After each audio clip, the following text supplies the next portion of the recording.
đồ lại với nhây hả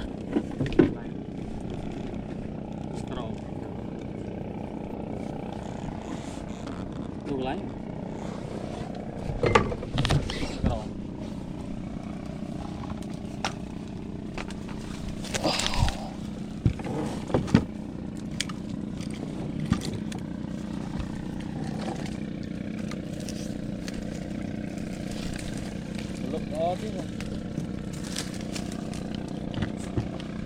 mấy gì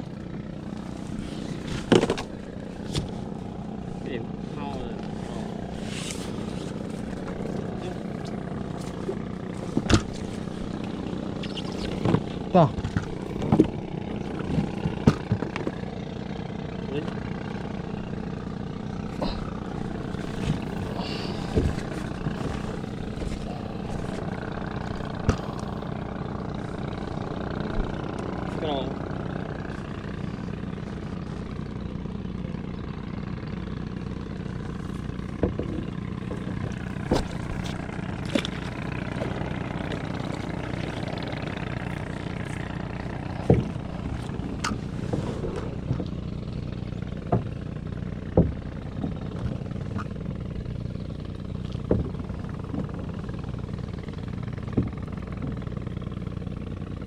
Nổ đấy nổ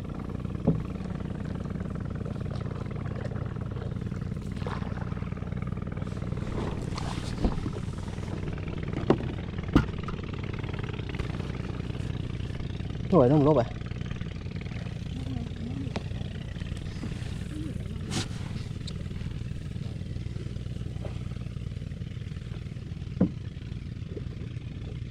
nổ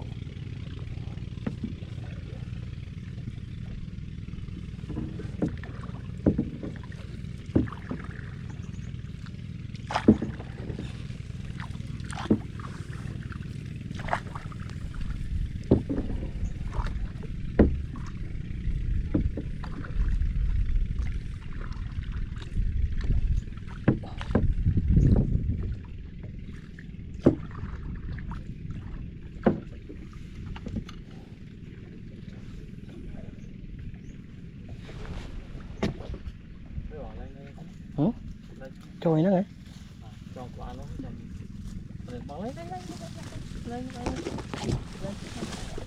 cái trôi ấy nhỉ trôi pu hả đi nhỉ chưa khai đến tơ ná không miên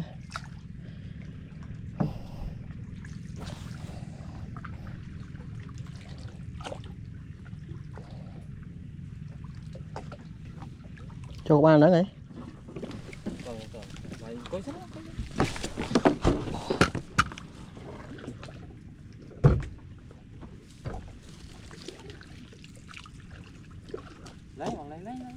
cho rồi hả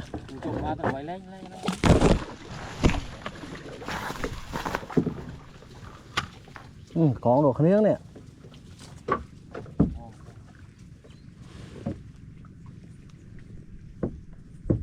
con cáp ấy cho quá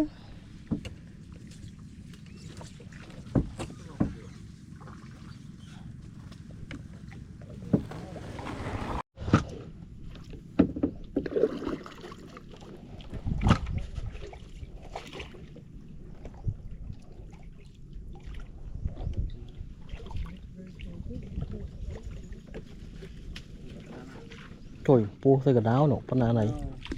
hả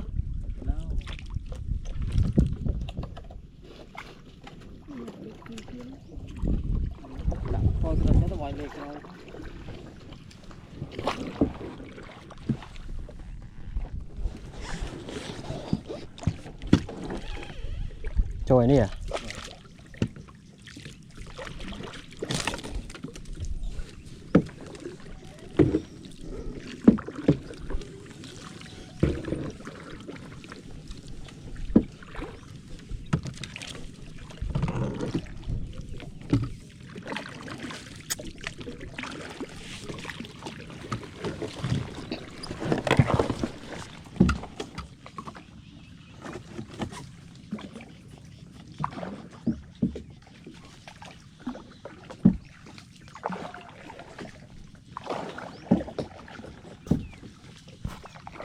khơi cái đảo con nào này cái đảo nút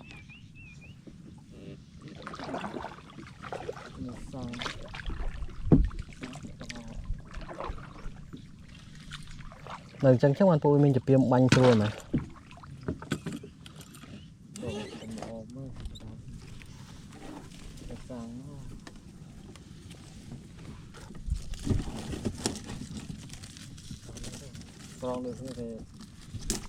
cũng cặp biết đó làm thường khâu à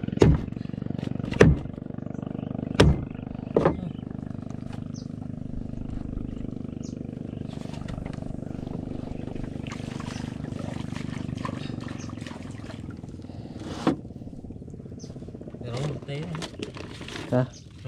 dùng tụi bạn ngồi chứ cái phở đấy này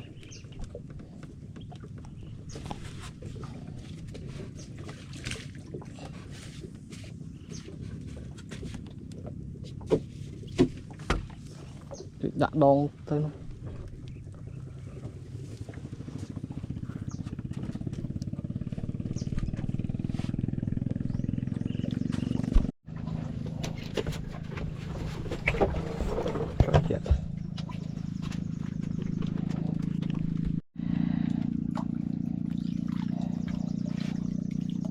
cái ca không tận máu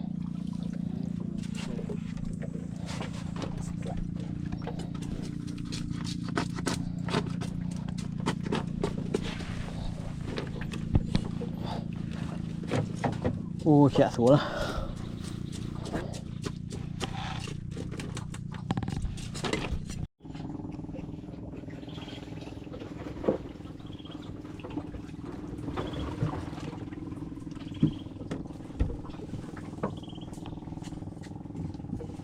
xinh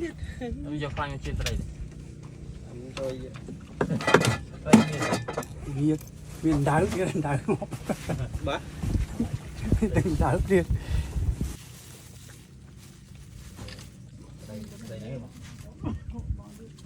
tây bờ bùng gò không bị lỗ bán tôi giờ đạm bông á bông chả nó lên tắc này đã bong vô không đây mình đây phải là đây áo này phải hỏi lên bao liền và chắc là suối nha chấm sò lại lừ tật bằng lề xa vậy đi chỗ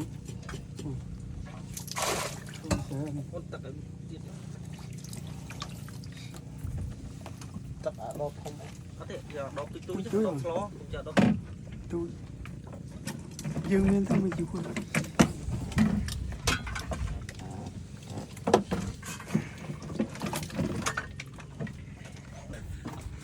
đã mong được rồi tôi xem màn đâu rồi anh ta được rồi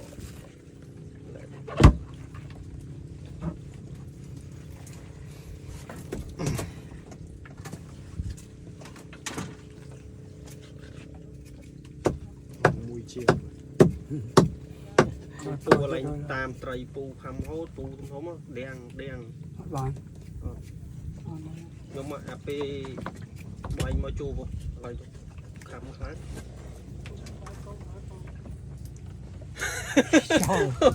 đây từng biết được gì mà từ đó nói cho mày tôi tầm có tôi sạch là hôm này thấy thòm triệt chia sẻ này đại là đây một bàn muối cho về một bị lút biết đâu biết lượt bàn đó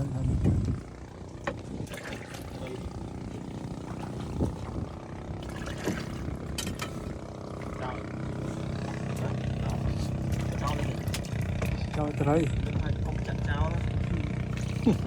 cho lút rìu á thầy xong bao chi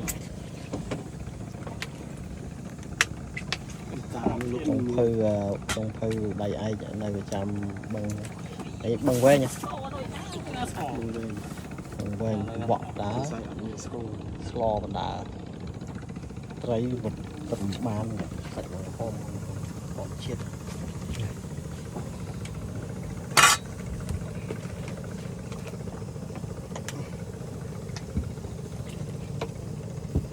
nên mình tay chứ rồi ai trâu chết mà lỗ thấy rồi Nó liền lên. mà cái lô một khăm lô bị khác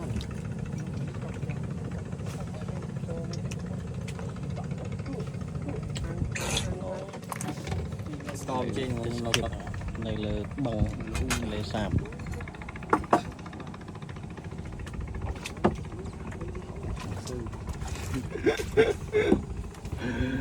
ơi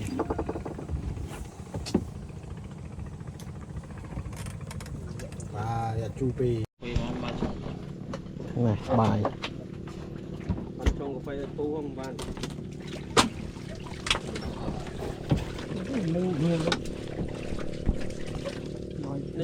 nị tràn bảo ôn lên nị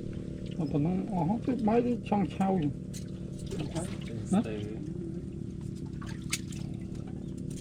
là tràn bảo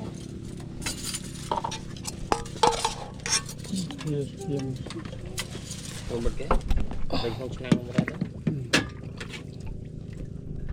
Quế. về đồ bài bà này nó liền rồi bọn anh bài miếng ấy bài giống mà anh cũng thấy chắc hai cây mà ông đã ló và chạm bọn như vậy Đây. Liêu. mà tụi bông ban nè tao đã bài đã tích máu đi mò rồi bài mặt hồng giờ nè ban lúc này này lúc này giờ mình giảm cái ban cơ sở là nha chiết